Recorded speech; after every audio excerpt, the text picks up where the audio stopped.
నరసరావుపేట ఒకప్పటి ప్రశాంత పట్టణం కాస్త ఆ తర్వాత రౌడీల అడ్డా. కాసు హయాంలో కొందరు అసాంఘిక శక్తులు పుట్టుకొస్తే కోడెల హయాంలో మరికొంతమంది పుట్టుకురావడం, లేదా కాసు దగ్గర నుండి వచ్చి ఇటు చేరడం.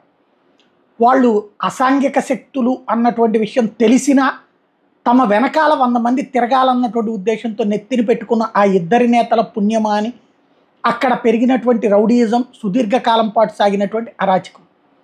దాన్ని కంట్రోల్ చేయడానికి అక్కడున్న ప్రజలే ఇద్దరిని తిరస్కరించారు. అటు కాసు కుటుంబాన్ని, ఇటు కోడెల కుటుంబాన్ని.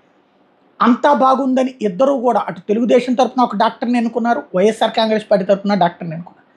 ఈ దఫా ఆ డాక్టర్లనే ఫ్యాక్షనిస్టులుగా మార్చినటువంటి ఘనత మళ్ళీ ఆ అసాంఘిక శక్తులకి అయ్యింది.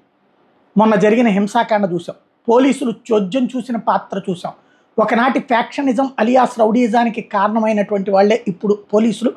మళ్ళీ ఈనాడు అదే పరిస్థితి. అయితే ఎన్నికల సంఘం జోక్యం, కేంద్ర ఎన్నికల సంఘం సీరియస్ కావడం, ఈ పరిణామాల మధ్యన ఫ్లాగ్ మార్చ్ అంటే ఊరు మొత్తం పోలీసులు కవాతు చేస్తూ తిరిగారు.